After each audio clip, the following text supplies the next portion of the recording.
with me now is attorney, political commentator, and author of 7 New York Times best-selling books, his most recent book being The Emmaus Code, David Limbaugh. David, it's a pleasure to have you here today. Thanks for being with me. It's great to be here. Thank you. First of all, why do you think there's such a lack of coverage from the mainstream media when it comes to Christian persecution around the world? I think they're unconcerned about it. You know, you look at the polls, the self-identified atheists of the secular media, an overwhelming percentage, I mean, unbelievably high percentage are atheists, and they're certainly not Christians, no matter what faith they are. And they have a selective outrage. They're outraged about persecution against other faiths in Islam, but not Christianity and Jewish religions. So I think it's because, if you want to know the truth, I think it's because the true God is the God of the Bible, and the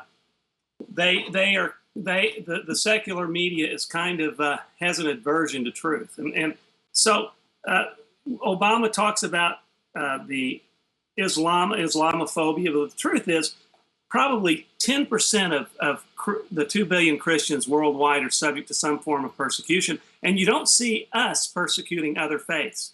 And yet, Obama demonizes us as the bitter clingers and the intolerant people. It's really amazing how backward he is and how upside down and inverted his morality is. Right. Now, President Obama has said that he's a Christian. He said that he is a practitioner of the Christian faith, but even he won't talk about this. You know, he makes a point to talk about the Muslim sensitivity, about gun control, climate change, and our moral responsibility to address each of those things. But we still don't hear anything from him about the slaughter of innocent Christians around the world by radical Muslims, not just targeted independently, but by radical Muslims. Why is he silent on this? Well, I think he has a nostalgic sympathy for Islam because of his childhood. And I do not believe he's a Christian. I'm sorry if it's politically incorrect to deny his profession of faith. I think it's expedient. Everything about him screams otherwise.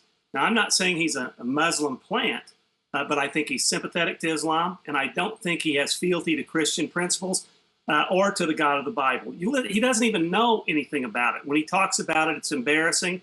And he said the sweetest sound he ever heard in his life was the Muslim call to prayer. No Christian could make that statement. No Christian. And so I've written about this before, and again, not in a conspiracy theory sense, but I'm not convinced. In fact, I'm convinced he's not a Christian.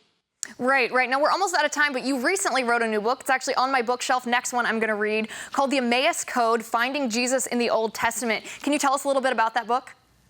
Yeah, it's a book about Jesus being all through the Old Testament. Jesus found 2 disciples on the road to Emmaus, about 7 miles from Jerusalem. They were despondent because their promised Messiah had died without delivering Israel from its political oppressor, Rome. And they were made not to recognize Jesus. He asked them what's wrong, and they say, "Are you the only one in the world who hasn't heard about the events?" And they say, "No." I mean, and he says, don't you understand that the Christ had to be made to suffer? And then he proceeded to take them through the entire Old Testament scriptures and showed how each and every one of them pointed to himself. So the Old Testament, this isn't my idea. This is directly from the mouth of Jesus Christ in the Gospel of Luke, chapter 24.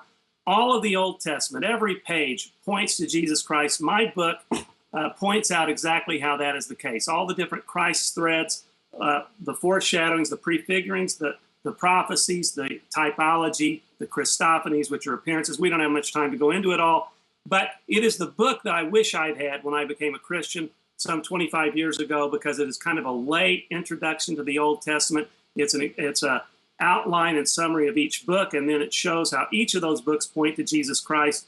It's got a summary and outline of Old Testament history, because I think people are intimidated by that, and it shows all the Christ threads leading from the Old Testament to the New, and how the Bible is so amazingly and divinely integrated. Well,